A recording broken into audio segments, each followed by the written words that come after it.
Sejam bem-vindos à nossa devocional, sejam bem-vindos à nossa rotina com Deus. Eu espero em Jesus abençoar a sua vida hoje. Vamos orar? Pai, em nome de Jesus, muito obrigada por esse dia. Agradeço ao Senhor por tudo que o Senhor preparou para nós durante esse dia. E eu espero fazer parte na vida dos meus irmãos do que o Senhor quer fazer na vida deles. Então, se houver da minha parte algum equívoco para falar ou me expressar, que o Senhor complete no coração deles esta palavra e me deixe ser útil na vida deles, em nome de Jesus, o Cristo de Nazaré. Amém. Bom dia, gente. Obrigada pela presença. Sejam todos bem-vindos. Sinta-se abraçados por mim. Obrigada, gente, pela presença de vocês. Hoje eu quero falar sobre ansiedade, preocupação. Faz tempo que a gente não fala sobre isso, né? 1 Pedro 5,7. Lancem sobre ele toda a sua ansiedade, porque ele tem cuidado de vós. Eu já disse em outras vezes que essa palavra lancem, você lança o que está longe, não é não? Porque se você está perto, você não precisa lançar, você entrega. Então, assim, no meu entendimento, se eu estou preocupado, eu estou distante. Porque quando eu estou perto, eu só entrego, eu não preciso lançar. Porque a preocupação nos afasta. A preocupação nos distancia do que Deus planejou e escreveu para a gente viver. E a maior parte das coisas que tira o nosso sono não está em nossa mão para resolver. A maior parte das coisas que tira o seu sono não está nas suas mãos resolver. O futuro está muito distante, não está na sua mão resolver e preocupar, você também se distancia. Então vamos lançar? Já que você está preocupado, está longe do que Deus escreveu para você viver, vamos lançar? Jogar na mão dele hoje, nessa manhã, tudo que está preocupando o seu coração? O que está preocupando o seu coração hoje, que tirou o seu sono? É o futuro? São pessoas? São os resultados? Nós não temos controle sobre resultados. Porque os nossos resultados, na maioria das vezes, dependem de outras pessoas. Tem resultados que dependem da gente mesmo, né? Mas a maioria deles, dos resultados, não depende da gente. Então a gente não pode deixar de fazer a nossa parte. E o resultado, confiar que Deus sempre fez, Deus sempre cuidou de você, e não é agora que Ele vai deixar você na mão. Esse texto de 1 Pedro 5,7, quando fala lancem sobre ele toda a sua ansiedade, porque ele tem cuidado de vós, primeiro assim, fala, ele já tem cuidado de você. Então, se ele tem cuidado de você, então lança. Ou então chega mais perto, conhece mais o Deus que você diz que serve e entrega o teu caminho ao Senhor, confia nele e tudo que surgir demais na sua vida, ele vai resolver, ele vai fazer. Então, não é uma sugestão de Pedro aqui. Lancem sobre ele toda a ansiedade. Não é uma sugestão que ele está dando para mim e para você, é um convite. E se você prestar atenção, se você realmente se importa com o que você está preocupando, você precisa entregar para quem vai resolver. Você se importa de verdade sobre esse negócio que você está ansioso, está preocupado? Então entrega na mão de quem resolve. Eu gosto muito da Bíblia porque ela expõe o coração dos personagens, a intenção do coração. E hoje eu queria falar um pouco de Ana e de Jacó. Ana, ela só vivencia o milagre só acontece na vida dela quando ela entrega. Fala que todos os anos Ana, Eucana, Penina, eles iam ao templo. Não fala a quantidade de anos que já tinha acontecido, quantos anos já tinham ido ali, quantos anos Penina provocava Ana. Não fala a quantidade de anos, mas fala que todos os anos eles subiam para ir no templo. E o milagre que a Ana espera não acontece, porque ela fica absorvendo as ofensas de Penina. Ela absorve as ofensas que a cultura local tinha sobre o preconceito da mulher que não gerava filhos. Enquanto ela está absorvendo aquelas ofensas, não tem espaço para Deus agir na vida dela. Quando ela resolve chorar bastante ali, colocar tudo aquele peso do coração dela, quando ela entrega, o milagre acontece. E uma coisa que eu queria trazer para vocês sobre Jacó, essa narrativa sobre Jacó que eu vou falar hoje está em Gênesis 32, vocês podem ler depois. Jacó, ele quando soube que Esaú estava vindo na direção dele, ele tenta controlar aquela situação. O que ele faz? Ele usa de estratégia, ele manda presentes para Jacó, é uma estratégia para amolecer o coração de Esaú, quer dizer, manda presentes para Esaú. Jacó envia presentes para Esaú, ovelhas, riquezas, envia na frente. E aí ele divide o acampamento, ele cria estratégia, ele manda presente, ele faz cálculos, ele tenta controlar a reação do irmão. Ele de alguma forma tenta amolecer o coração do irmão. E se você for ver em Gênesis 32 ali, não existe em Jacó uma dependência de Deus, existe um controle. Porque Jacó sempre teve que batalhar muito pelas coisas ali que ele tinha, por Raquel, por aquela família que ele tinha, ele saiu fugido para defender e proteger a família, estava sob o controle dele, muitas coisas. Só que não estava sob o controle de Jacó a reação que o irmão dele teria sobre este encontro. Mas ele tenta, de alguma maneira, controlar essa situação. Então, quando ele descobre que o servo vem falar, olha, seu irmão está vindo ao seu encontro, o que ele faz? Ele bola uma estratégia. Só que entre essa estratégia, entre o controle que Jacó queria ter sobre a reação do irmão, existiu um encontro de Jacó no Val de Jaboque. E ali ele luta com o anjo. E nessa luta com o anjo, Gênesis 32, o capítulo 32, versículo 25, fala que este anjo fere a coxa de Jacó. Eu tenho uma teoria sobre isso, não peço licença para vocês para falar dessa minha teoria sobre essa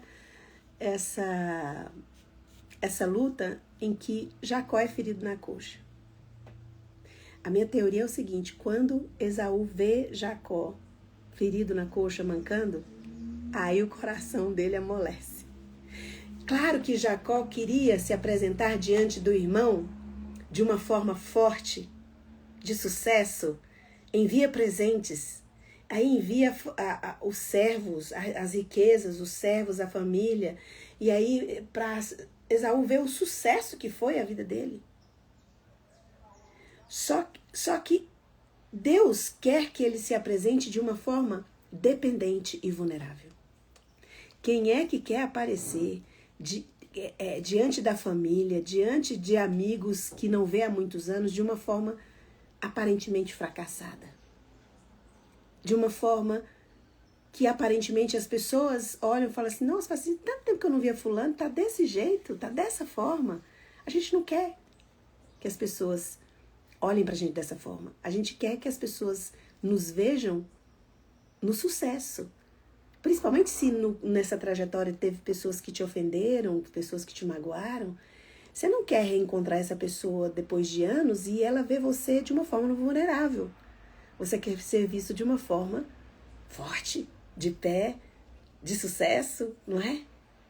Então Jacó queria se apresentar diante do irmão de uma forma, como se diz, eu passei tantos anos longe de você e olha só o que eu consegui, olha só o que eu construí, receba os presentes. Só que nessa luta ele é ferido na coxa, até o nome dele é mudado. Porque ali naquele confronto com Deus, ali naquele lugar, todo o controle ele perde. E ele é obrigado a depender de Deus. Então tem situações que a gente controla porque a gente não quer parecer vulnerável. Sendo que justamente a nossa vulnerabilidade é que irá resolver a situação. Vocês sabem o que acontece quando Esaú vê Jacó? Eu vou ler para vocês. Gênesis 33, de 1 a 4. Lembrando que Jacó estava ferido na coxa.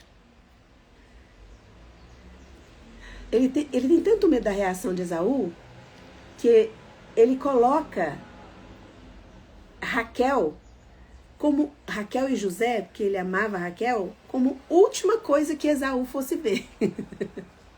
Que ele tinha tanto medo que Esaú fosse matar-se e destruísse tudo na raiva, que ele me coloca Raquel e José por último.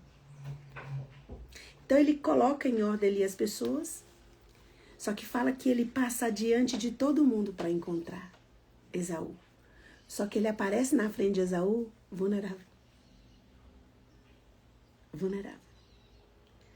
E a vulnerabilidade de Jacó quebra o coração de Esaú. Porque é assim que Deus faz. Quando nós somos dependentes dele e quando nós estamos vulneráveis. Claramente, totalmente dependentes de Deus, não controlando resultados. Deus usa a nossa vulnerabilidade para nos salvar de situações que seriam impossíveis o nosso controle nos salvar, nos tirar daquela situação.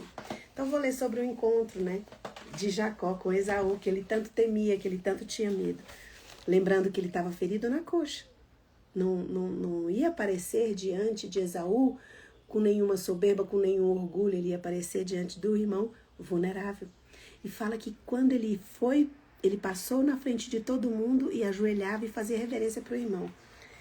Se humilhando, Erguendo os olhos, capítulo 33, de 1 a 4. Erguendo os olhos, Jacó observou que Esaú vinha chegando, acompanhado por seus 400 homens. Dividiu então crianças entre Lia, Raquel e as 2 servas. Colocou à frente as servas com seus filhos, mais atrás Lia e seus filhos e por último Raquel e José. E ele mesmo, passando adiante de todos, por 7 vezes prostrou-se por terra antes de abordar seu irmão. Entretanto, Esaú saiu correndo ao encontro de Jacó e o abraçou e o beijou e os 2 caíram em prantos. Então, é claro, gente, é óbvio que nós não queremos parecer vulnerável diante das pessoas. Nós queremos que as pessoas olhem o quanto nós estamos bem, o quanto nós temos sucesso, o quanto nós superamos. Mas nem sempre é dessa forma que Deus resolve as situações. Deus tem um jeito, tem uma estratégia, porque Deus conhece o coração humano. Deus conhecia o coração de Esaú. Deus sabia exatamente como chegar na alma de Esaú. Jacó não sabia. Por mais que ele tenha crescido com o irmão, conhecesse o irmão, o conhecimento de Jacó não tinha o poder de chegar na alma de Esaú. Mas Deus conhecia uma estratégia para que a alma de Esaú fosse tocada. Fala que Esaú corre ao encontro de Jacó e o abraça e os 2 choram. E há ali um perdão, porque Jacó se apresenta diante do irmão com a estratégia do céu. Vulnerável. E aí Esaú fala, mas você pode continuar lendo, que Esaú fala assim, mas o que é aquilo, que esse presente que você mandou para mim? Pode pegar de volta. Tipo, o coração dele estava molinho por Jacó. Jacó falou assim, não, eu quero que você aceite os presentes, porque Deus foi muito bom comigo. E eu tenho o suficiente. Sabe? Não tenha medo de entregar suas preocupações para Deus. Deus conhece exatamente o coração das pessoas que depende o resultado das coisas que você está esperando. Deus conhece a melhor estratégia. Então, se Deus sabe, Deus tem cuidado de você até aqui, entrega. Entrega, Salmos 37, entrega o teu caminho ao Senhor, confia nele. E o mais ele fará. Não tem mais nenhum na sua vida que ele não possa fazer. Pode ver na Bíblia todas as vezes que pessoas esteve em extremo perigo, fala, mais Deus. Mais Deus era com José, mais Deus fez isso. Deus tem um mais para a sua vida. Tem estratégia. Então, assim, talvez como Jacó, você queira parecer diante das pessoas de uma forma poderosa, de uma forma de sucesso. Mas não tenha medo de entregar o que está te preocupando nas mãos de Deus. E não se preocupe em parecer vulnerável. Porque às vezes na nossa vida acontece tanta coisa e a gente fica com vergonha. Algumas coisas aconteceram na minha vida, eu fico envergonhada. E me dá assim uma sensação de fracasso. Mas é justamente dentro dessa minha vulnerabilidade que Deus tem uma estratégia do céu para acabar com as minhas preocupações, para destruir a minha ansiedade. Porque eu não tenho controle sobre o meu futuro, eu não tenho controle sobre as pessoas. Existem resultados que eu não tenho controle. Eu tenho controle sobre os resultados que têm a ver comigo, que eu preciso fazer para receber esses resultados que dependem de mim. Mas existem resultados que você está esperando que não dependem de você. E se você tem um Deus que fez os céus e a terra, Ele é o seu socorro, Salmo 121, 2, por que você não confia nele? Por que você não entrega? O que tem de difícil para um Deus que fez céus e terra? O que é? É te dar um trabalho? É vender a propriedade ou a sua casa que você está precisando vender urgente, não aparece comprador? Para ele não é difícil isso. Então, é difícil para você. Então, peça para Deus fazer isso para você. Não, esse é o papel dele. Na sua relação com Deus, o Deus é ele, não é você. Então, em nome de Jesus, lance sobre ele toda a sua ansiedade, porque ele tem cuidado de você. Coloca a mão no coração. Eu vou orar por você. Pai, em nome de Jesus, abrace os meus irmãos e arranque do peito nessa manhã todo o peso da ansiedade. Que em nome de Jesus, entre a dependência e o controle, que eles estejam sendo dependentes. Porque o Senhor conhece a alma humana, o Senhor conhece a nossa jornada presente, passado e futuro, sabe exatamente o lugar que devemos passar. Que eu e meus irmãos não tenhamos medo de parecermos vulneráveis, porque na vulnerabilidade é que a tua força é revelada em nós. É na fraqueza que o Senhor revela a força do Senhor em nós. Porque a nossa fraqueza, a nossa necessidade não te afasta de nós. Quantas pessoas se afastam de nós quando estamos precisando? Mas a nossa necessidade não te afasta de nós. Pelo contrário, a nossa necessidade, a nossa fraqueza, a nossa debilidade, a nossa vulnerabilidade te atrai. O Senhor se sente atraído por nós e está perto quando estamos quebrados. A nossa necessidade te atrai, não te afasta. Porque o Senhor tem poder suficiente, tem amor suficiente em suas mãos para nos ajudar a ter estratégia para vencer tudo que nós temos que vencer nessa vida. E nós queremos lançar, nós queremos colocar nas suas mãos tudo aquilo que tira o sono, tudo aquilo que nós temos tentado controlar. E ficamos na tua presença agora nas tuas mãos. Se é vulnerável que o Senhor quer que nós nos apresentemos diante das situações, então nos ajude a estarmos completamente dependentes. E se é a vulnerabilidade que o Senhor quer que nós tenhamos, nós te agradecemos e te louvamos porque é uma estratégia do Senhor. E nós já sabemos que o Senhor tem cuidado de nós. E nós confiamos toda a nossa preocupação, toda a nossa ansiedade nas tuas mãos. E agora na autoridade que o Espírito Santo de Deus me dá por causa do sangue de Jesus derramado na cruz do Calvário.